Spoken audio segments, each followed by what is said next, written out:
always, it has been a fun week here on First Take. And so we're going to ruin it by talking about the Jets. I'm sorry. I'm sorry. Wow. Wow. After nearly a decade-long separation, the Jets and quarterback Geno Smith are together again. Instead of waiting for him to be released, New York traded for Smith on Tuesday. If the Jets had waited, for him to be released Wednesday, they could have signed him for $1.3 million. The veteran's minimum, but they would have faced competition for him. So here's Geno Smith yesterday. I believe I still have, a ton of years left on my body to play this game, and I want to continue to try and maximize it. And so I believe the Jets are getting a better player than I was in Seattle. I know that for a fact. Felt like I was back where I belonged, man. It felt special. Initially when I was drafted there, my goal was to play my entire career for the Jets and one day retire as a Jet. And although it didn't go exactly as planned, somehow, some way we got back here, and I'm eager to, kind of make things right if I can. All right, so Geno Smith is right. They are getting a better player since he has departed from the Jets, now the one that is returning. However, we have to ask if they are now on the right track. When I heard this news yesterday about Geno Smith going back to the Jets, I think I had a very different reaction than you two, not you, did. Damien, Woody, Mike Tannenbaum, Joe Fortenbaugh here with us. D-Wood, I'll go with you first. What did you make of the Jets bringing Geno Smith back? I thought it was a really good move. I thought that they preempted any type of, if we all knew that Geno Smith was probably going to get released. He probably had options. So the Jets saying, you know what, we're going to preempt all of that. We're going to trade, basically swap picks and go get a guy that, listen, last year in Las Vegas Raiders absolutely stunk. They had the worst offensive line. You could make the case the worst roster in the National Football League. If you look at the 3 years prior in Seattle, Geno Smith played like a top 15 quarterback in the National Football League. If the Jets are getting that, they are getting a massive upgrade at the quarterback position. And then to go along with some of the other moves that I think GM Darren Muji and Aaron Glenn have made, I think they've absolutely raised the floor of where they are right now. Interesting wording. Go ahead. Yeah, I thought it was a masterful move for a number of reasons. Shit, I cannot believe you don't agree, because this is the ultimate try to win for today and develop for tomorrow. You have maximum optionality. You have 5 first-round picks, and to have the certainty of bringing back Geno Smith as a great bridge quarterback, and you would talk about like leadership, bringing back Demario Davis, bringing Minka Fitzpatrick to the Jets, to me, is helping to stabilize the team. And again, nobody has more draft capital. And from a Geno Smith perspective, I'd say this.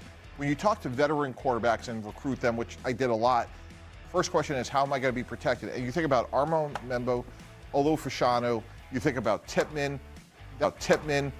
That is a great place to start in terms of the offensive line. Ironically, they brought over Parham from the Raiders as well. So if I'm Geno Smith, I know I'm going to be protected. I got Garrett Wilson, Mason Taylor, Breece Hall. So the cupboard is not bare on offense. If I'm Geno Smith, this is a marked improvement over the offensive situation from Vegas. In a vacuum, the Geno Smith move, it makes plenty of sense, right? He comes in, veteran. He had a nice run in Seattle, and the Raider run was who was going to produce with that offense. Yeah, that is not his fault. No one. So I like the move of Geno coming in, but big picture, what does that tell us? It tells us the Jets are not going for their quarterback of the future this year necessarily. They might be looking a year down the road. Wait, how do you know that? How do you know what they're doing at 16?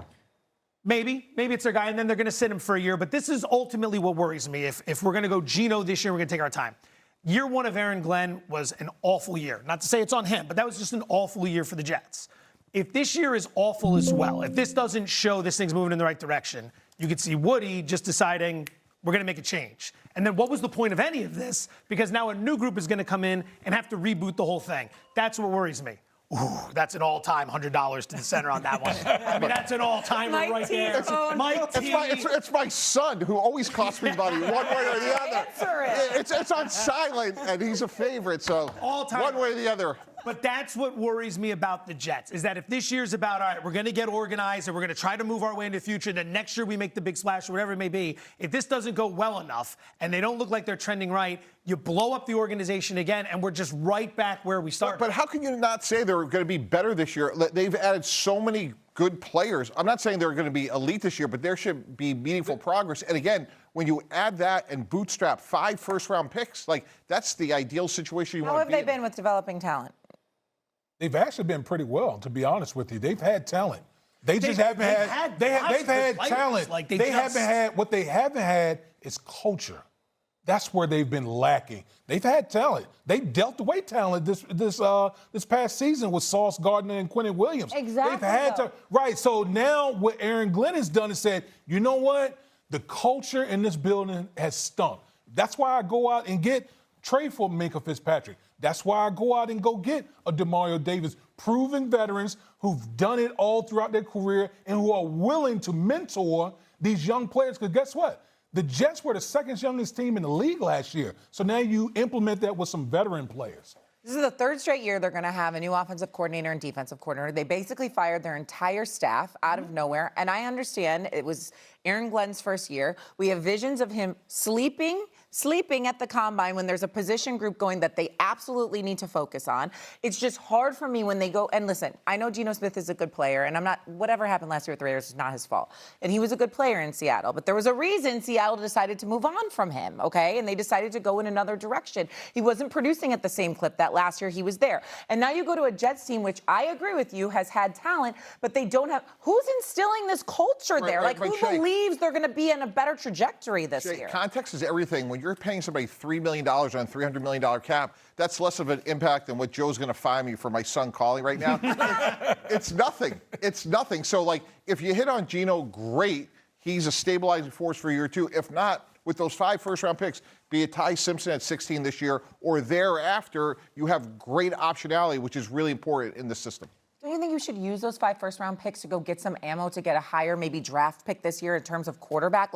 We're maybe they'll take Ty Simpson. We don't know what they're going to do with that. They were serious about that position. Wouldn't they be going after that this season with all that draft capital? I would like to believe that if this is the year where you have all these picks, this is the year you want to move it forward. So I'm saying next year's quarterback class is going to be better, but we hear that every year. Next year's class is always better. Well, what you see now is everyone wants picks for 2027, not 2026. 2027 is the draft that everyone has been talking about. And guess who has the most picks? It's the Jets. They got all the ammo in 2027. So I want to further this. Are we on the brink of a dynasty? Stop it. What is wrong with you? We don't even know if the head coach is going to be the went from next year. firing Aaron Glenn to a dynasty in about 10 seconds. Fair question. You're insane. You're insane. I wish I had more. Listen, I live in this area now. The Jets and the Giants, it's so painful to watch every single week. I want them to turn it around, but they make these moves, and I'm their highest paid player is now Geno Smith. Their third highest paid player is Justin Fields. What are we doing? Let's get some talent around that. Patient. Just be a little patient. Coming up. We have another round. USA against Canada. Also, is USA manager Mark DeRosa making things any better, defending his recent comments?